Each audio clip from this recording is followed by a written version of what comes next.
वालेकुम स्टूडेंट। आज हम एक्सरसाइज 2.1 का क्वेश्चन नंबर 2 करेंगे, जिसमें यूज़ होने वाला कॉन्सेप्ट कुछ इस तरह है कि हमने उसमें nature of roots find out करनी है कि जो हमारे पास इक्वेशन गिवन है उसकी नेचर, क्वाड्रेटिक इक्वेशन जो गिवन है उसकी नेचर जो है वो किस टाइप की है। तो उसकी नेचर फाइंड आउट करने के लिए हमारे पास ये 3 केसेस होते हैं, जिसमें हम बी स्क्वायर माइनस 4ac की वैल्यू फाइंड आउट करते हैं। मतलब कि हम डिस्क्रिमिनेंट की वैल्यू फाइंड आउट करते हैं और फिर हम आइडेंटिफाई करते हैं कि क्या जो वैल्यू आई है वो ग्रेटर देन ज़ीरो है या फिर इक्वल टू ज़ीरो है या फिर less than and equal to zero है। तो जो ग्रेटर देन ज़ीरो है वो हमारे पास, या जो लेस देन ज़ीरो है उसमें हमारे पास परफेक्ट स्क्वायर भी आ सकता है, जैसे कि 4, 9, 25, 36, 49 जो कि परफेक्ट स्क्वायर है, उनको भी हम डिस्कस करेंगे। तो यहाँ पर B square minus 4ac greater than zero जब आता है और वो हमारे पास अगर परफेक्ट स्क्वायर हो तो वो जो है उसमें हम हमारे पास जो रूट बनेगा वो होगा हमारे पास रैशनल होगा और अनइक्वल होगा। अगर ग्रेटर देन ज़ीरो आए या फिर अगर परफेक्ट स्क्वायर हो, तो फिर हमारे पास जो रूट होगा, मतलब जो वैल्यू होगी वो हमारे पास क्या होगी, रैशनल होगी। और साथ ही साथ वो उसको हम कहेंगे अनइक्वल।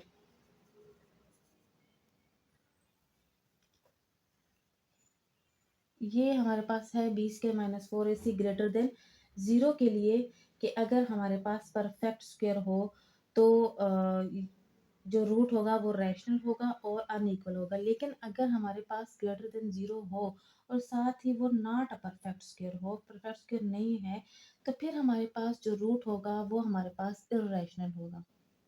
उसको हम रैशनल नहीं कहेंगे। रैशनल हम तभी कहेंगे अगर हमारे पास परफेक्ट स्क्वायर हो ग्रेटर देन ज़ीरो, तो वो हमारे पास इर्रेशनल होगा और अनइक्वल होगा। अब जो है नेक्स्ट वन है B square minus 4ac is equal to zero. अगर हमारे पास जो डिस्क्रिमिनेंट है उसकी वैल्यू इक्वल टू ज़ीरो आ जाए, तो फिर भी हमारे पास जो रूट होगा वो रैशनल होगा, इक्वल टू ज़ीरो में रैशनल होगा और साथ ही उसको हम कहेंगे वो इक्वल रूट है।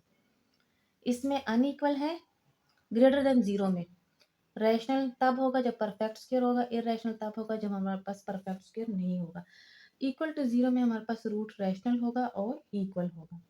इसके बाद जो थर्ड केस है वो है B square minus 4ac less than zero. अगर हमारे पास लेस देन ज़ीरो आ जाए, तो इसका मतलब ये है कि then the roots are imaginary. हमारे पास जो रूट होगा उसको हम कहेंगे इमेजिनरी।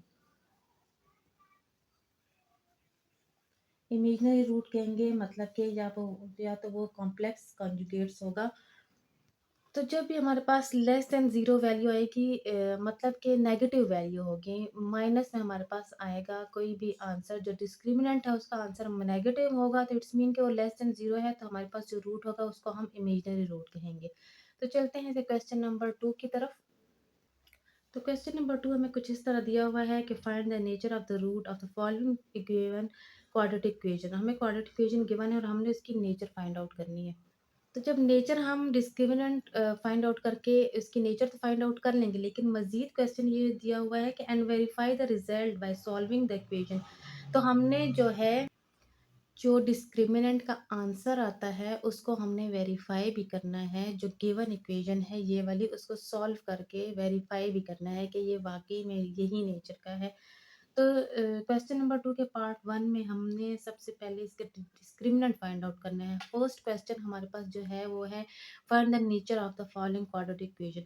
तो हमने नेचर फाइंड आउट करनी है, उसके लिए हमने डिस्क्रिमिनेंट का फार्मूला लगाना है और उसके बाद फिर हम जब नेचर फाइंड आउट हो जाती है उसके बाद हमने क्वेश्चन को वेरीफाई करना है। तो डिस्क्रिमिनेंट के लिए हमने लिखना है discriminant is equal to B square minus 4ac।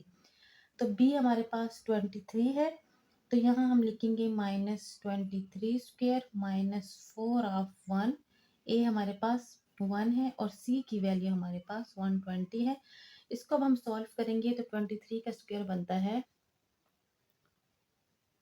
529। ये माइनस ख़त्म हो जाएगा स्क्वायर की वजह से, -4, 120 ज़ार होता है हमारे पास 480। अब हम 529 में से 480 को माइनस करेंगे तो इससे हमारे पास बनता है 49। यहाँ पर अब आप देख सकते हैं कि 49 इज़ ग्रेटर देन 0 और इसके साथ-साथ 49 परफेक्ट स्क्वायर भी है। तो यहाँ पर फिर हम लिखेंगे कि therefore the roots of the equation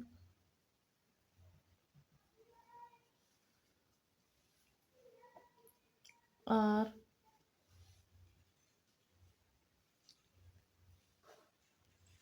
rational and unequal. ये हमारे पास रैशनल इस वजह से है क्योंकि ये परफेक्ट स्क्वायर और ग्रेटर देन 0 है और साथ ही ये हमारे पास अनइक्वल होगा। तो नेचर ऑफ द रूट हमारे पास आइडेंटिफाई हो गई कि ये रैशनल और अनइक्वल है। अब हम इस इक्वेशन को वेरीफाई करेंगे by solving this quadratic equation. अब हम इस क्वाड्रेटिक इक्वेशन की वेरिफिकेशन करेंगे और वेरिफिकेशन के लिए हमने इस इक्वेशन को सॉल्व करना है। तो वो हम बाय क्वाड्रेटिक फार्मूला सॉल्व करते हैं, जिसके लिए हम सबसे पहले ए बी एंड सी की वैल्यूज पिक आउट करेंगे। इस तरीके से सी की वैल्यू बनती है 120। उसके बाद हम क्वाड्रेटिक फार्मूला लगाते हैं minus B plus minus B square minus 4ac divided by 2a। अब हम यहाँ वैल्यूज पुट करेंगे जिससे हमारे पास बनता है -23 plus minus B square means 23 square minus 4 of 1 of 120 divided by 2 of 1। अब यहाँ पर हम इसको मज़ीद सॉल्व करेंगे। x is equal to 23 plus minus यहाँ पर आ जाता है 529 माइनस ख़त्म हो जाएगा स्क्वायर की वजह से और माइनस 480 डिवाइडेड बाय 2। तो अब हमारे पास ये बनेगा x is equal to 23 plus minus 529 minus 480 is equal to 49 divided by 2। तो 49 हमारे पास परफेक्ट स्क्वायर है जिससे सॉल्व करने से हमारे पास आता है 7 क्योंकि 49 7 का परफेक्ट स्क्वायर है डिवाइडेड बाय 2। अब ये प्लस माइनस है, एक दफ़ा हम इसको प्लस में सॉल्व करेंगे और एक दफ़ा माइनस में। तो पहले हम इसको प्लस में सॉल्व करते हैं 23 प्लस 7 डिवाइडेड बाय 2 जिससे हमारे पास आता है 30/2। यहाँ x की वैल्यू बनती है x इज इक्वल टू 15। तो फर्स्ट वैल्यू जो है वो आ चुकी है। अब हम सेकंड वन माइनस वाला टर्म यूज़ करके करेंगे। अब हम एक दफ़ा माइनस में सॉल्व करेंगे तो वो बनता है 23 माइनस 7 डिवाइडेड बाई 2। तो यहाँ आता है 23 माइनस 7 से हमारे पास आता है 16/2 जो कि इक्वल होता है 8 के। तो हमारे पास जो x का ये सोल्यूशन सेट बनता है इस इक्वेशन का वो है 8 एंड 15। तो यहाँ आप देख सकते हैं कि 8 एंड 15 हमारे पास रैशनल नंबर ही है। तो इसका मतलब ये हुआ जो हम नेचर फाइंड आउट कर चुके हैं इस इक्वेशन की, तो वो बिल्कुल ट्रू है। तो यहाँ इसकी वेरिफिकेशन हो गई। यही क्वेश्चन नंबर 2 का पार्ट फर्स्ट का फाइनल आंसर है। तो इसके नेक्स्ट पार्ट की तरफ चलते हैं। इसके पार्ट 2 में भी हम सबसे पहले इसकी नेचर फाइंड आउट करेंगे। तो नेचर फाइंड आउट करने के लिए सबसे पहले हमने ए बी एंड सी की वैल्यू पिक आउट करनी है और उसका डिस्क्रिमिनेंट फाइंड आउट करना है। तो डिस्क्रिमिनेंट का फार्मूला हमारे पास बनता है discriminant is equal to B square minus 4ac। यहाँ हम वैल्यूज पुट करेंगे तो ये बनेगा 3 स्क्वेयर माइनस 4 ऑफ 2 ऑफ 7। तो यहाँ ये बन जाएगा 9 माइनस 4 टू दर 8 8 7 दर 56। 56 माइनस 9 से हमारे पास आता है 47। तो आप देख सकते हैं 47 हमारे पास माइनस में आया है जो कि लेस देन 0 है। तो इसका मतलब ये हुआ कि ये नेगेटिव में जब भी वैल्यू आती है तो इट्स मीन के वो लेस देन 0 होती है और लेस देन 0 जब भी हमारे पास आता है तो हमारे पास जो रूट बनेगा वो अनइक्वल होगा और साथ ही साथ इर्रेशनल होगा। तो यहाँ हम लिखेंगे therefore the roots of equation are irrational and unequal. जब परफेक्ट स्क्वायर होता है तो वो रैशनल होता है और जब परफेक्ट स्क्वायर ना हो, ये परफेक्ट स्क्वायर नहीं है तो इट्स मीन कि हमारे पास इररेशनल होगा और साथ ही साथ ये अनइक्वल भी होगा। नेचर हम फाइंड आउट कर चुके हैं। अब हम इसकी वेरिफिकेशन करेंगे इसी क्वाड्रेटिक इक्वेशन को सॉल्व करके।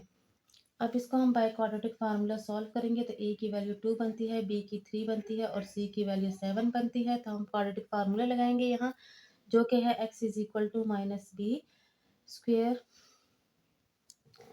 Plus minus B square minus 4ac divided by 2a।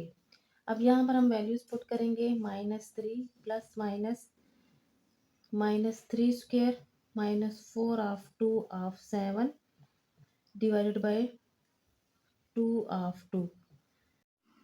x is equal to -3 plus minus 9 minus 56 divided by 4। तो ये हमारे पास बन जाएगा x is equal to -3 plus minus 47 divided by 4। तो ये इसका सोल्यूशन सेट बनेगा जो कि इसके नेचर से बिल्कुल रिलेटेड है। रिलेटेड होने का ये मतलब है कि हमारे पास जो डिस्क्रिमिनेंट आया था वो परफेक्ट स्क्वायर नहीं था, तो हमारे पास जो है इसका सोल्यूशन सेट कुछ इस तरह बना है। तो यही क्वेश्चन नंबर 2 का फाइनल आंसर है। इसके नेक्स्ट पार्ट इंशाल्लाह हम अगली वीडियो में करेंगे। तब तक के लिए अल्लाह हाफिज़।